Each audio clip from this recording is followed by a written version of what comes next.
Listen, Queen, I have some bad news for you. But it's bad news that's going to empower you in a good way.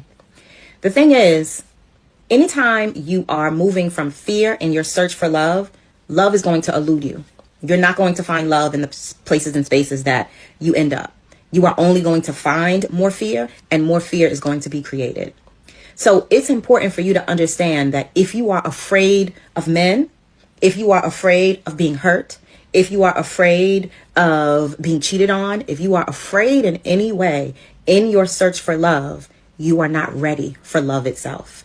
Love needs a clear, pure canvas to work with, to work on, and to create its picture from, right? Many years ago, I worked with a client who identified as lesbian. And as we worked together and she tried to figure out why she could never be in a relationship with a woman for long enough to really settle in, and why she would always feel anxious and antsy around like the 6-month mark. And what we realized was that her desire to be in relationships with women were because she feared relationships with men. She had a traumatic experience as a child. She saw her mom be abused. She saw the women in her life and in her family be mistreated by the men that they chose.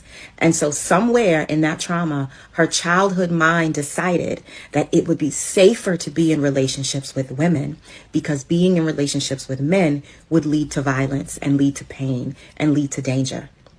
But she was never satisfied in her relationships with any of the women that she was with, no matter how great they were to her, no matter how giving they were to her.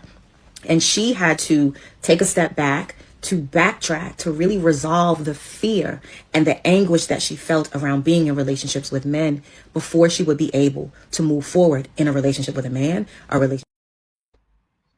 So I know her. I love making you react to your own clips, if you will. The clip obviously said afraid of men. The reality is the clip easily could have said afraid of women, because it reminded me of a show we did on the Blog Talk version of Mental Dialogue years ago, saying how I spent 10 years chasing love. So it was like the most vulnerable I was ever on the show, if you will, because I was highlighting my own journey of realizing after the fact that in my 20s and 30s, always being afraid to trust a woman, not because necessarily a woman had cheated on me, but just things that I'd seen or done to my friends. I thought I was cheat proof, just in the sense of how I handle it, right? Like just a lot of BS that I had learned as a young man, and coming along and meeting Sinceres and this brother who's in a great relationship coach here in Atlanta as well. But meeting brothers like that, seeing how they move, that type of thing, it was like, wow, I actually was scared, and now know that I wouldn't have done anybody any justice had they grabbed me up during that time. I literally had a way for the women that I was just playing, I acted a certain way. But if I thought I found her, then that gentleman that's here right now, he showed up. But the problem was in fear. So I'm still that man without the fear now. That's the growth period. But I learned that a lot later. But I love that cut. And because you coach women, that's why you're having the conversation the way you are. But I definitely wanted to highlight for anybody watching. You're not watching the show where we're like, yeah, tell them, Fila. Because it's just positioning. Yeah, we don't move on that. We don't move like that on the show. Not at all. Yeah, but your response. Again, I want to kind of share some of my story. That's what it made me think of. Well, I would love to hear Sincere's take on that and let him have the space and have the floor. Absolutely. Go ahead, Sincere. Is he froze up on us? Peace, Queen. How are you? I'm very well. Nice to meet you. So, no, can y'all hear me? Yeah, you're good. Yeah, it was like awesome and amazing. And peace, King. All right, great. I love what I just heard from you. I love what I just heard from you, because I have to address a number of my clients in the same way. And what I have to let them know is that we have to choose faithful or fearful. Both can't reside in the same space at the same time concerning the same circumstance, right? So with that being the case, we often have to examine enough to get down to the root of the issue, right? So if we don't attack the root, whatever grows from the soil is going to continue to grow, right? So that's a part of my own story. So I speak on lived experience as well as my studies, being happily and healthily married. I had to deal with some dark spaces. I had to pull up the root that told me that I wasn't a good enough leader to lead my previous wife, that I wasn't yet mature enough to have a happy, healthy, productive relationship with my ex-fiance. Now, if we deal with these things, then we can deal with what's to come.